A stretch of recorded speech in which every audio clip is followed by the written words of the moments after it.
नमस्कार, स्वागत है आपका RNI न्यूज में। मैं हूं आपके साथ ईशा नेगी।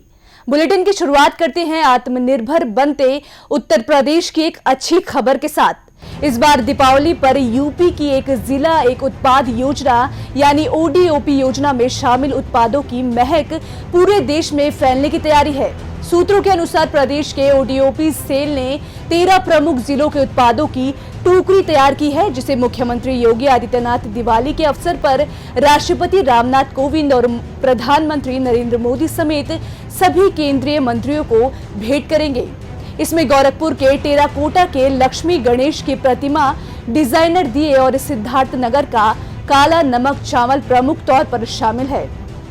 आपको बता दें कि प्रधानमंत्री नरेंद्र मोदी ने कोरोना काल में आत्मनिर्भर भारत की पहल की है। वहीं इस अभियान को आत्मसात करते हुए सीएम योगी ने हर जिले के विशेष उत्पादों को ODOP के रूप में शामिल किया है, जिसे ODOP मार्ट के रूप में वैश्विक पहचान भी मिल चुकी है। वहीं सीएम ने हाल ही में जनता से भी अपील की है कि दीपावली पर चीन के उत्पादों की बजाय अपने सगे संबंधियों के घर में बना सामान गिफ्ट करें। बता दें कि सीएम के इस शानदार पहल से उन लोगों की किस्मत बदल सकती है जिनके अंदर कलाओं की भरमार है, लेकिन विकास और बदलाव की दुनिया में उनकी कलाओं का दायरा सिमटता जा रहा है।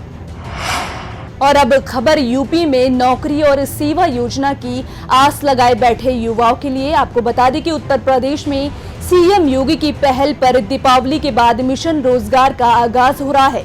इस योजना के तहत लाखों बेरोजगार युवाओं को रोजगार देने का रोड मैप करीब तैयार कर लिया गया है। बता दें कि सीएम योगी ने इस महीने नवंबर 2020 से मार्च 2021 तक यूपी में 50 लाख युवाओं को सेवा योजित करने का लक्ष्य तय किया। ये सेवा योजना मनरेगा के अलावा होंगे, जिसके सरकारी विभाग, परिषद और निगमों में खाली पड़े पदों को भरा जाएगा। इसके अलावा सरकारी प्रयासों से निजी क्षेत्रों में और स्वरोजगार के नए अवसर भी दिए जाएंगे। वहीं लखनऊ के मेदांता अस्पताल में भर्ती श्री राम जन्मभूमि तीर्थ क्षेत्र ट्रस्ट के अध्यक्ष महंत नृत्य गोपाल दास की हालत अब भी गंभीर बनी हुई है। फिलहाल उनका इलाज क्रिटिकल केयर मेडिसिन के विशेषज्ञ डॉक्टरों की निगरानी में चल रहा है। वहीं मेदांता हॉस्पिटल की तरफ से जारी मेडिकल बुलेटिन में बताया गया कि महंत का गुर्दा ठीक से काम नहीं करने और पेशाब नहीं करने की वजह से उनका दोबारा डायलिसिस किया गया है, जिसके बाद से उनकी हालत गंभीर है लेकिन नियंत्रण में है। आपको बता दें कि 10 नवंबर को महंत नृत्य गोपाल दास को सांस लेने में तकलीफ होने पर गंभीर हालत में मेदांता के ICU में एडमिट कराया गया था, जिसके बाद मेडिकल डॉक्टर राकेश कपूर की निगरानी में गठित विशेषज्ञों की टीम ने उनकी जांच की। जांच में वो थ्रोम्बोसिस नाम की बीमारी से ग्रसित मिले। इस बीमारी की वजह से उनके पैरों में जमे रक्त के थक्के धमनियों के जरिए फेफड़ों में पहुंच गए थे, जिसके कारण उन्हें सांस लेने में परेशानी हो रही थी। वहीं इलाज के दौरान डॉक्टरों ने इंटरवेंशन टेक्निक से उनके फेफड़ों में जमे खून के थक्के को निकाला था, जिसके बाद अब वो सांस ले रहे हैं। मैं पवन अग्रवाल सभी देशवासियों को आने वाले त्योहारों में बहुत बहुत शुभकामनाएं देता हूँ। साथ में कोरोना काल जो चल रहा है, इसमें हमें कोरोना का ध्यान में रखते हुए अपने त्योहारों को तो मनाना ही है, साथ में उसको विशेष ध्यान में रखना है। आप सभी देशवासियों को अपनी व अपने एसोसिएशन के पदाधिकारी एवं सदस्यगणों की तरफ से धनतेरस, दीपावली, गोवर्धन, भैया दूज एवं छठ मैया की हार्दिक शुभकामनाएं देता हूँ। मैं डॉक्टर AK राज पवन हॉस्पिटल की ओर से समस्त लखीमपुर वासियों को धनतेरस, दीपावली व भाई दूज की हार्दिक शुभकामनाएं। वही राजधानी लखनऊ के मशहूर ज्वेलर्स में से एक बद्री ज्वेलर्स के मालिक अभिषेक केसरवानी पर जानलेवा हमले की खबर से हड़कंप मचा है। अभिषेक केसरवानी पर यह हमला बुधवार की रात विकास नगर इलाके में हुआ, जब वो दुकान बंद कर रहे थे। इस दौरान कुछ अज्ञात बदमाशों ने उन्हें गोली मार दी। हमले के बाद घायल अभिषेक केसरवानी को ट्रॉमा सेंटर में एडमिट कराया गया। पुलिस के मुताबिक गोली उनके दाहिने कंधे के नीचे लगी है और फिलहाल वो खतरे से बाहर हैं। घायल के पिता ने जमीनी विवाद में हमले की आशंका जताई है। वही सूचना पर पहुंची पुलिस ने शुरुआती जांच के आधार पर बताया कि हमला लूट के इरादे से नहीं हुआ है। ऐसे में जमीनी विवाद का एंगल काफी अहम हो जाता है। हालांकि फिलहाल मामले में पुलिस की जांच जारी है। पुलिस मामले के सभी पहलुओं की जांच कर रही है। साथ ही लापरवाही होने पर संबंधित पुलिस कर्मियों पर भी कार्रवाई की बात कही जा रही है। अभिषेक है जो कि बदरी सराफ एंड ज्वेलर्स के नाम से उनका दुकान है। तो दुकान बंद करके अपने के साथ घर जा रहे थे अपने स्वयं के वाहन में, और उसी समय एक गाड़ी द्वारा उनको रोककर गोली मारी गई है। चोट अभी तक बहुत ज़्यादा गहरी नहीं है और उनकी प्राथमिक उपचार किया जा रहा है और डॉक्टर से उनकी कंडीशन जो स्टेबल बताई सर। शेष और कोई अभी और विस्तृत जानकारी सर जो बदमाश थे उनके साथ में और कौन कौन लोग थे जिस समय घटना हुई? केवल उनकी पत्नी।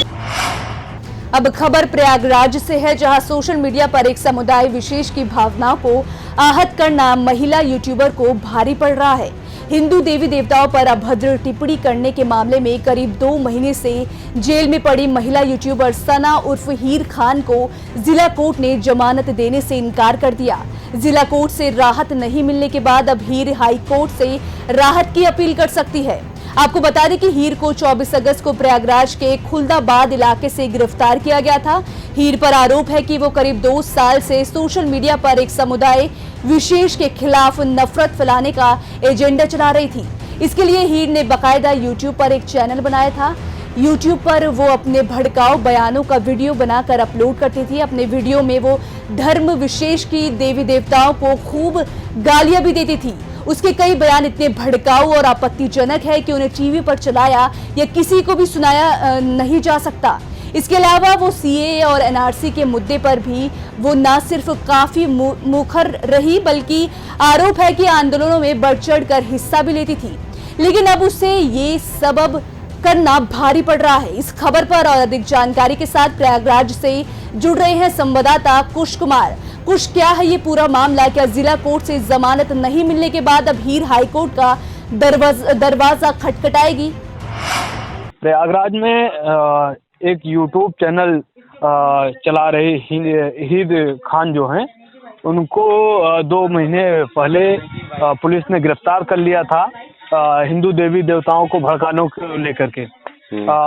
उन्होंने याचिका सत्र न्यायालय में दाखिल किया था और उसको सत्र न्यायालय ने खारिज कर दिया है पूरी तरह से। और इनके ऊपर आरोप है कि ये हिंदू देवी देवताओं को लेकर के अभद्र टिप्पणी की थी और भड़काने का इन्होंने काम किया था, जिसको लेकर के पुलिस ने इनको गिरफ्तार किया था। हालांकि सत्र न्यायालय ने इनकी अर्जी को खारिज कर दिया है। वही यूपी में शातिर अपराधियों के खिलाफ सरकार का एक्शन लगातार जारी है। इसी क्रम में अब बलरामपुर के शातिर अपराधी माफियाओं और हिस्ट्री शीटर महेश तिवारी की करोड़ों की संपत्ति जब्त की गई है। बता दें कि गैंगस्टर महेश कुमार तिवारी एक शातिर अपराधी है, जिसके खिलाफ कई थानों में केस दर्ज है।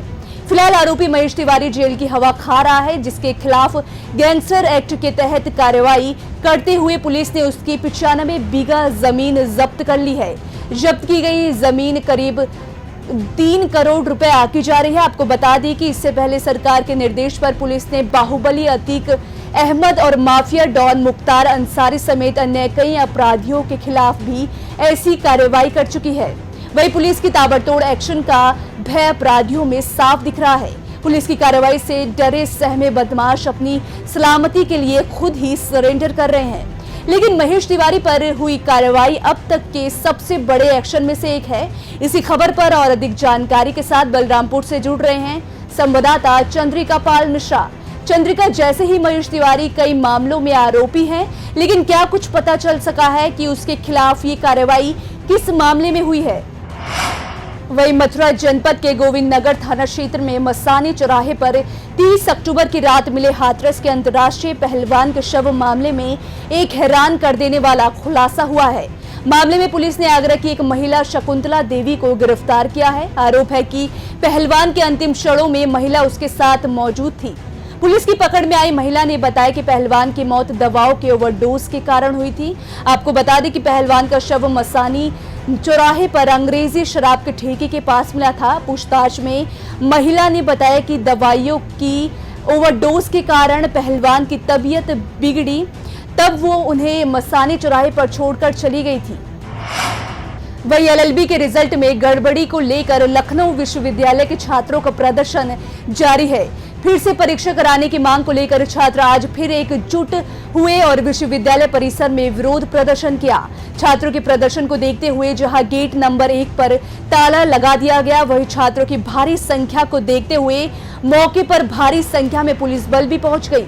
आपको बता दें कि प्रदर्शनकारी छात्र कुलपति से मिलने की मांग कर रहे थे। वहीं विश्वविद्यालय प्रशासन से बताया कि मामले की जांच के लिए 3 सदस्यीय समिति का गठन किया गया है। इसकी जांच रिपोर्ट आने के बाद आगे की कार्रवाई होगी। आपको बता दें कि विश्वविद्यालय ने इस साल कोरोना की वजह से परीक्षा प्रणाली में बदलाव करते हुए एलएलबी में लिखित के परीक्षा के बजाय ओएमआर पर परीक्षा कराने का फैसला लिया था, जिसके तहत छात्रों को 100 सवाल दिए गए थे, जिनमें से 1 घंटे में 50 सवालों के जवाब देने थे। लेकिन छात्रों का आरोप है कि उनकी तैयारियां किसी और परीक्षा की थी, लेकिन उन्हें परीक्षा दूसरी प्रणाली के तहत देना पड़ा, जिसके चलते काफी संख्या में छात्र या तो फेल हो गए या उनकी बैक आ गई। और अब खबर कानपुर के बिकरू कांड से जुड़ी है, जहां एसआईटी जांच में एक बड़ा खुलासा हुआ है। बताया जा रहा है कि गैंगस्टर विकास दुबे, उसके पिता, भाई और बहू के साथ जय बाजपेयी समेत करीब 15 करीबियों ने फर्जी दस्तावेज के सहारे हथियारों के लाइसेंस बनवाए थे। इस पूरे मामले को लेकर जिलाधिकारी ने तत्कालीन 3 क्लर्क के खिलाफ रिपोर्ट दर्ज कराने के आदेश दिए हैं। वही पूरे मामले की जांच सीबीसीआईडी को सौंप दी गई है। हालांकि यूपी में फर्जी दस्तावेज के आधार पर लाइसेंस लेने का ये कोई पहला मामला नहीं है, लेकिन इस मामले की गंभीरता इसलिए बढ़ जाती है क्योंकि विकास दुबे और उसके भाई दीपक दुबे समेत उसके साथियों पर आपराधिक मामले दर्ज थे, लेकिन इसके बाद भी उनके पास लाइसेंस हथियार थे, जबकि कानूनी तौर पर हथियार का लाइसेंस देने का सीधा मतलब आत्मरक्षा से है। वही पीलीभीत में समाजवादी पार्टी के 2 पूर्व मंत्रियों समेत 40 लोगों पर एफआईआर दर्ज की गई है। जिन लोगों के खिलाफ एफआईआर दर्ज की गई है उनमें सपा सरकार में मंत्री रहे हाजी रियाज अहमद और राज्य मंत्री हेमराज वर्मा के साथ पूर्व विधायक पीतम राम और जिलाध्यक्ष आनंद सिंह यादव के नाम भी शामिल है। आरोप है कि इन सभी लोगों ने एक मासूम के साथ रेप और हत्या के बाद अंतिम संस्कार के समय बिना अनुमति धरना प्रदर्शन किया। बता दें कि कोरोना काल में लोगों को भीड़ जमाने की अनुमति नहीं है, लेकिन सरकारी नियमों को ताक पर रखकर सपा नेताओं ने एक साथ जुटकर विरोध प्रदर्शन किया, जहां सामाजिक दूरियों का भी ख्याल नहीं रखा गया। हालांकि सपा नेता इस कार्रवाई को भेदभाव से भरी कार्रवाई बता रहे हैं। देखिए, ऐसा है, पुलिस अपनी नाकामी छिपाने के लिए, अपनी जो है असफलता को छिपाने के लिए, लोगों का ध्यान बांटने के लिए समाजवादी पार्टी के लोगों का उत्पीड़न करने का काम कर रही है। जिले की हालत आज पुलिस के लिहाज से बद से बदतर है। कोई जगह ऐसी नहीं है जहां जनता को लूटने का काम न कर रही हो पुलिस। बच्ची के साथ 6 साल की बच्ची के साथ उसका अपहरण हुआ, उसके साथ दरिंदगी हुई, बलात्कार हुआ, मर्डर हुआ उसका। उसके बाद उसकी जब लाश को दफना रहे थे ज़बरदस्ती पुलिस वाले दबाव देके घर वालों पर, तो मुझे जानकारी मिली, मैं मौके पर पहुंचा और पहुंच के मैंने उन सारी चीज़ों को समझा और परिवार की मांग थी कोई अधिकारी मौके पर आए और हमें न्याय दिलाए, हमारी बात को सुने, तो उस पर परिवार के साथ मैं खड़ा हुआ। अब खबर लखीमपुर खीरी से है, जहां दीपावली आते ही इंडो नेपाल बॉर्डर पर मौजूद दुधवा टाइगर रिजर्व में उल्लुओं के शिकारी तस्कर सक्रिय हो गए हैं। वही उल्लुओं की सुरक्षा के मद्देनजर दुधवा टाइगर रिजर्व को अलर्ट मोड पर रख दिया है। आपको बता दें कि दीपावली का त्योहार नजदीक आते ही उल्लुओं की जान पर आफत बनाई है। हर साल दिवाली के मौके पर तंत्र साधना और सिद्धि पाने के लिए उल्लुओं की बलि देने संबंधी अंधविश्वास की वजह से लुप्तप्राय इस पक्षी की जान पर बन जाती है। आपको बता दें कि दुधवा टाइगर रिजर्व में 12 प्रजातियों के उल्लू पाए जाते हैं। इनमें से कुछ प्रजाति बेहद ही दुर्लभ हैं। ऐसे में उल्लुओं की जान पर बने खतरे देखते हुए दुधवा पार्क और इसके आसपास के इलाकों में रूटीन गश्त के साथ साथ नाइट पेट्रोलिंग भी की जा रही है। सामान्यतः आप जानते होंगे कि जो दीपावली का समय है वो लक्ष्मी के आगमन के लिए मनाते हैं लोग ये पर्व, कि लक्ष्मी जी आएंगी और लक्ष्मी जी का वाहन है उल्लू। तो ये भी मान्यता है कि उल्लू पे चढ़ के लक्ष्मी जी आती हैं, तो उल्लू की यदि बलि दे देंगे तो उनके पास लक्ष्मी आएगी। तो मेरे हिसाब से सरासर अंधविश्वास है। आप जिसके आने की कामना कर रहे हो और उसके वाहन को ही मार डाल रहे हो, तो मतलब अज्ञानता की पराकाष्ठा है ये। दीपावली का पर्व आते ही उल्लुओं के ऊपर संकट के बादल मंडराना शुरू हो गए हैं, जिसके चलते लखीमपुर खीरी जिले के इंडो नेपाल सीमा से सटे दुधवा रिजर्व को अलर्ट मोड पर कर दिया गया है। आपको बता दें कि कुछ अंधविश्वासी लोग दीपावली के दिन तंत्र विद्या और सिद्धि प्राप्त करने के लिए उल्लू की बलि देते हैं। उनका मानना है कि उल्लू की बलि देने से उनकी हर मनोकामना पूरी होगी और यही नहीं, उनको अपार धन की प्राप्ति भी होगी। इसी के चलते लाखों रुपए में उल्लू खरीदे जाते हैं, जिसके चलते उल्लुओं को पकड़ने के लिए शिकारी तस्कर सक्रिय हो जाते हैं। आपको यह भी बता दें कि दुधवा टाइगर रिजर्व में 12 जातियों के दुर्लभ उल्लू पाए जाते हैं, जिनकी सुरक्षा के मद्देनज़र दुधवा नेशनल पार्क प्रशासन जो पूरी तरह से अलर्ट हो गया है और पार्क में लगातार कम्बिंग जारी है, जिससे उल्लुओं को बचाया जा सके। वही यूपी में 2022 में होने वाले विधानसभा चुनाव के करीब 2 साल पहले से ही सियासी दलों की चहलकदमी तेज हो गई है। एक और जहां उपचुनाव में शानदार जीत से लवरेज बीजेपी 2022 में भी वापसी का दम भर रही है, तो दूसरी तरफ विरोधी खेमा कई हिस्सों में बट गया है। ऐसे में 2022 में सपा, बसपा और कांग्रेस के अलावा पीस पार्टी भी अपने राप को बड़ी भूमिका में पेश करने की तैयारी में है। इसकी जानकारी देते हुए पार्टी प्रवक्ता शहदाब चौहान ने मेरठ में मीडिया से बात करते हुए बताया कि जहां उन्होंने न बीजेपी के अलावा सपा बसपा की नीतियों पर भी अपनी नाराजगी जाहिर की है। जिस प्रकार से अखिलेश यादव जी और राष्ट्रीय लोकदल का गठबंधन भाजपा को हराने में नाकाम हुआ और मात्र 7,000 वोट प्राप्त हुए, जबकि इस गठबंधन में जब पीस पार्टी शामिल थी तो हमने योगी आदित्यनाथ जी की सीट को हरा करके पूरे देश को संदेश दिया था। उसी प्रकार अहंकार में डूबकर इन्होंने हमारे साथ धोखा किया। तेजस्वी यादव जी ने हम party, VIP party, Pappu Yadav और मजलिस के साथ अहंकार में डूब करके अलायंस ना करके जनता के साथ धोखा दिया। तो आज हम लोग ये आगाह कर देना चाहते हैं कि पीस पार्टी 2022 का चुनाव मजबूती से लड़ने जा रही है। 21 नवंबर से हम लोग संगठनात्मक अभियान चला रहे हैं और 15 जनवरी से पूरे प्रदेश में 40 रैलियां करके, जिसमें कम से कम तादाद 1 लाख की होगी, हम वो रैलियां करेंगे और चुनाव जरूर लड़ेंगे। अगर किसी को एनडीए को हराना है, नाकाम करना है, तो आज वही वो फॉर्मूला अपनाए जो डॉक्टर अयूब साहब ने गोरखपुर में हरा करके बीजेपी को संदेश दिया था।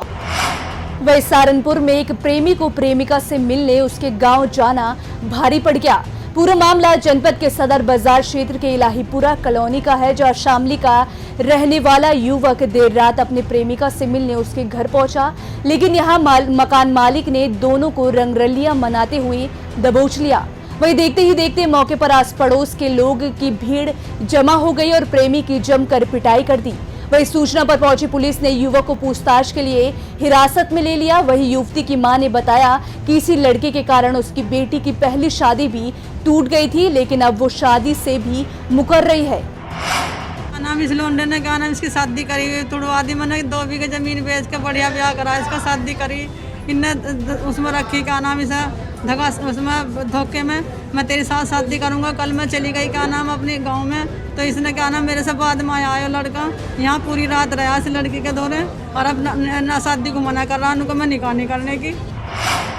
खबरों में मेरे साथ फिलहाल इतना ही। आप बने रहिए RNI न्यूज के साथ।